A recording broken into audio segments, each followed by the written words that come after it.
Almost everything surrounding the modern human is man-made, artificial. Because of this, pattern information is a source of up to 80% of all the technical information about our world. Like any other well-structured statistical system or database, pattern information contains a rich source of new knowledge, and this new knowledge takes shape according to the specific laws that objectively govern any sphere of human endeavor. The information contained in pattern documentation can be classified into two types of knowledge: conscious knowledge and intuitive knowledge. Intuitive knowledge is a sort of added value to conscious knowledge, a sort of informational presentiment. Intuitive knowledge is also stored at the intuitive level within statistical documentation, databases. This proposition could serve as a basis for advanced methods of prognosis, ones that rely on using the properties of scientific or technical information to speed the realization of scientific and technical achievements in public practice. For example, we can expect a lower number of patent applications to be submitted for luxury items in the period preceding a global crisis. Patent documentation, in this case, is in a rather privileged position. Patenting technologies is an expensive endeavor, and it is precisely for that reason that it can be a sufficiently precise predictive indicator. Patent information contains less informational noise and static.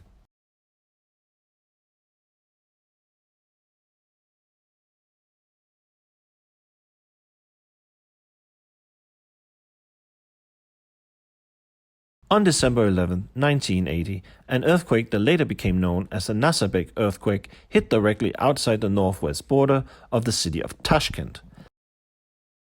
With the goal of identifying possible predictive indicators of an upcoming seismic event, EMS call data were analyzed for the period of 1 year prior to that earthquake. Statistical data from both EMS posts directly adjacent to the epicenter and more distant EMS posts were studied. As it turned out, over the 11 days before the first and most powerful jolt, the number of calls to EMS began to rise. And over the 3 days before the earthquake, calls were 3.5 times higher than the annual average.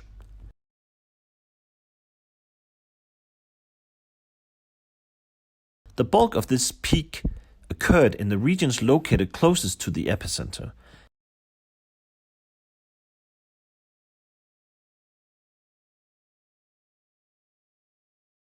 In the more distant stations, no deviations from normal EMS call frequency were observed.